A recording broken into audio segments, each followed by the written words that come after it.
Radio podcast. My name is Anthony Caparelli. And we are talking this week with David Chapman. Welcome, David. Welcome. Thank you, Anthony. David is the owner of Bean Traders Coffee here in Durham, North Carolina.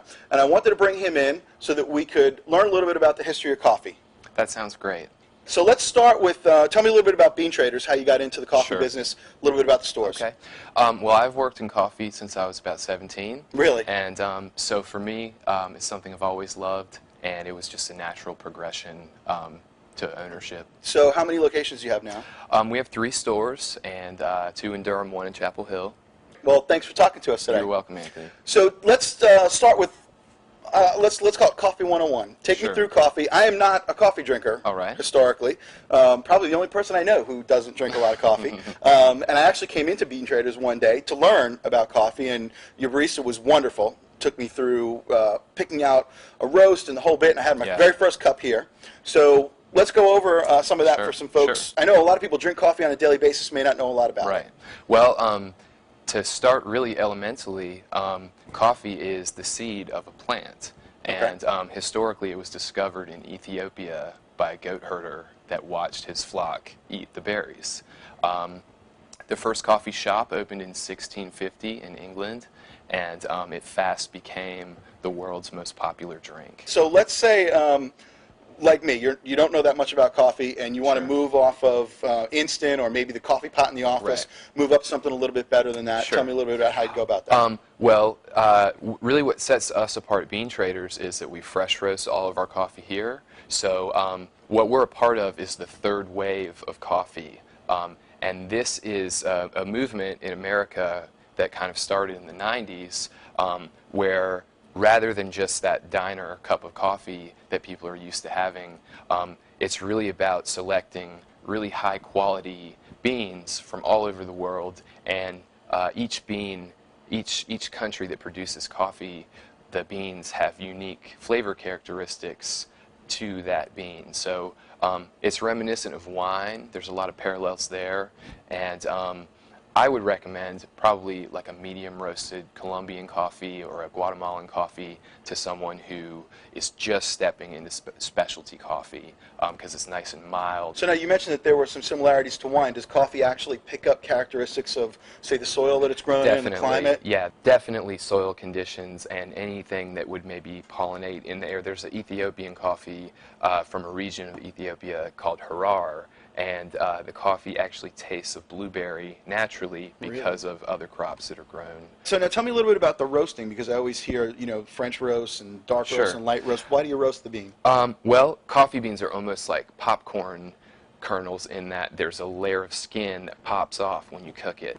Another facet of the third wave of coffee is fresh roasting coffee, roasting mini batches, 10 to 25 pounds at a time, versus a larger, like a coffee that you would buy in your grocery store that maybe 300 pounds were roasted 3 months ago. All right, so we're here with Madonna. Hello. Hi.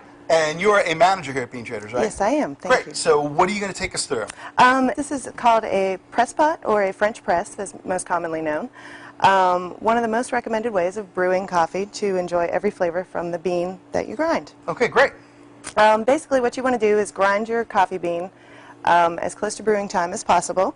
A coarse grind so that when you are filtering the coffee through the press pot, you're actually absorbing the most flavor from the water, and when you plunge down, that you're not getting any grinds up through that screen filter.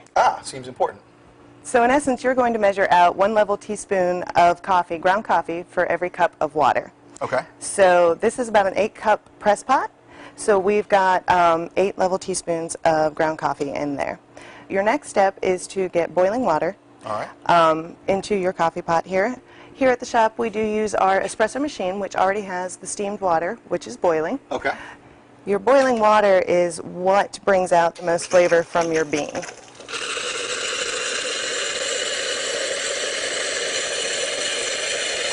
Oh, look at that.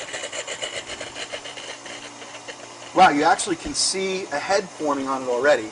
Just almost like a beer. That's unbelievable. And your hot water is the trick. Most home brewers in a regular home brewer coffee pot, your Mr. Coffee, so on and so forth, The problem with those, most people complain that they cannot get as good of a flavor out of their coffee at home as they do here at our shop. Two key elements are filtered water and the temperature of the water. Filtered water and the temperature of the water. And you're going to take it up to the base of your rim here for a good level pot of coffee.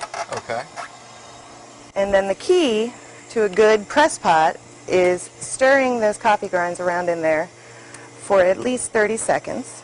You're actually stirring for 30 seconds. Okay. So what you're doing is you're getting that coffee and the water in a nice marriage in there, getting that flavor out. You smell the coffee coming out? Oh, man. That's amazing. So in essence, you want to let this brew for 3 to 5 minutes. Just like that. Just like that, after you've stirred it for a good 30 seconds, depending on how strong you like your coffee. Now, if we didn't have, let's say, an espresso machine at home, we could have just boiled the water and just right off the Exactly. boil, put it in. Great. All right, well, let's check back on this in about 3 minutes. Awesome.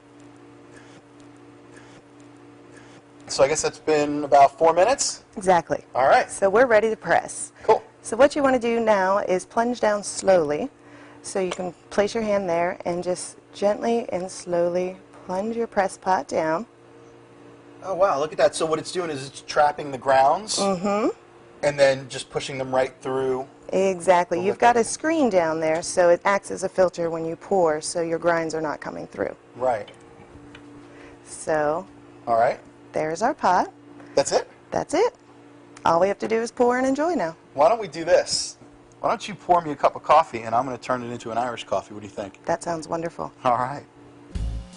Each week, our Art of the Drink video podcast prize package will consist of a Maker's Mark apron, a copy of my Art of the Drink Volume 1 Bar Essentials DVD, and a limited edition version of That Special Touch, a Maker's Mark cookbook not available in stores. So I'm going to turn this into an Irish coffee in honor of St. Patrick's Day.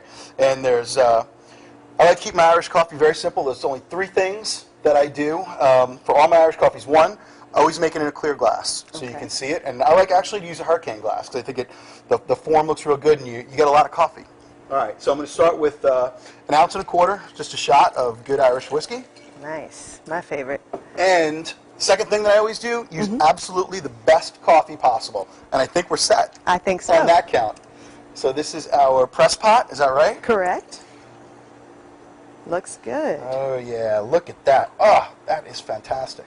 Wonderful. I'm going to take it right up to the neck so that I leave room for my whipped cream. You guys use some good whipped cream here. Only the best. Absolutely. Let's see if I can get this right. There you go. Oh, wow.